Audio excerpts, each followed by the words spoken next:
Hola, ¿qué tal? Yo soy Alejandro Mosqueda, estamos en Campo Psicoanalítico y el día de hoy hablaremos de un movimiento muy importante dentro de la clínica psicoanalítica.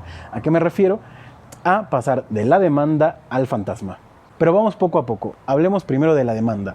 ¿A qué nos referimos con la demanda? Bueno, sabemos que la demanda siempre se inscribe en el campo del otro, es decir, la demanda en el sujeto se inscribe en el campo del otro. ¿Qué quiere decir esto? Primero, hay que entender claramente que el sujeto, como ya bien sabemos, no es ninguna persona, no es el paciente, no es nadie, es nuestro tema, lo que nos haremos cargo dentro de un caso clínico, ¿de acuerdo?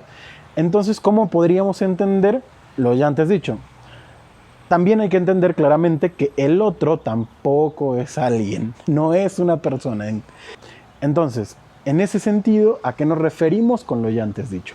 El otro es el garante de la verdad. El otro es el tesoro de los significantes y, como acabo de mencionar, el garante de la verdad. Es decir, el otro será el intermediario entre el discurso de yo y el otro, ¿no? El tú y el yo, entre el yo y el yo incluso.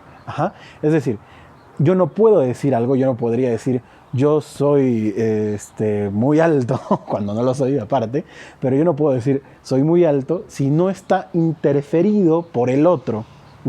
Yo no le puedo decir a alguien eso y incluso yo mismo no podría decirlo si no hay algo que garantice que eso que digo pueda tener algún valor de verdad.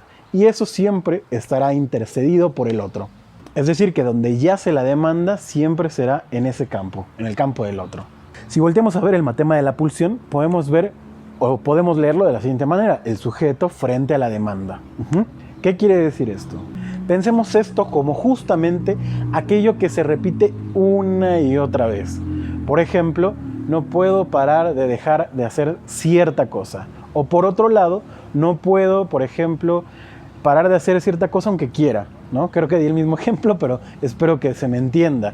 Es algo que uno no puede dejar de repetir a pesar de querer. Esto no se soluciona con la idea de que hay una satisfacción inconsciente que hace que la persona siga haciendo lo que está haciendo. Tampoco hay ninguna ganancia secundaria, al menos no en esta teoría.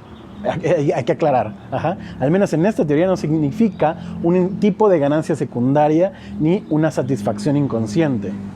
Se trata de que el paciente termina satisfaciendo algo, va en función de que el paciente termina satisfaciendo algo que no lo satisface a él mismo, por ejemplo.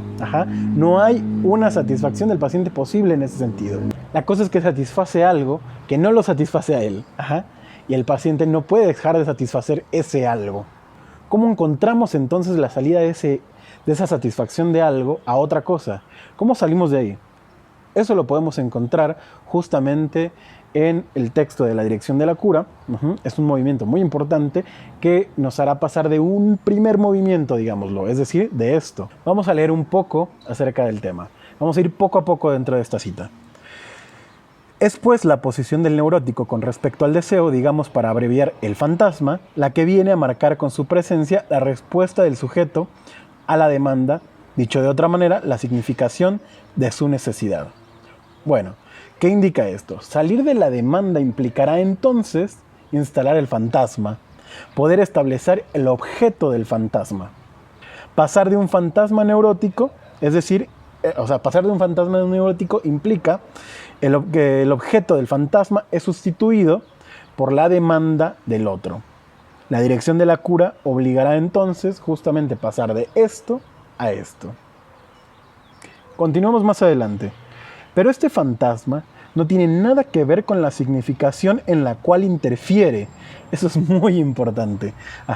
Quiere decir que el fantasma no tiene la respuesta. El fantasma no es una respuesta a lo que se está satisfaciendo. Quiere decir esto que, en el sentido siguiente, no es que el fantasma venga a cubrir algo que no se sabía. No es que el fantasma entonces diga, ahora sabemos esto, podemos ser libres. O incluso no tiene la respuesta de qué hacer ahora, por ejemplo, ¿no? Es otra cosa totalmente distinta. De hecho dice, no tiene nada que ver con la significación con la que interfiere. El fantasma interfiere en una significación que no es o no tiene nada que ver con el fantasma mismo.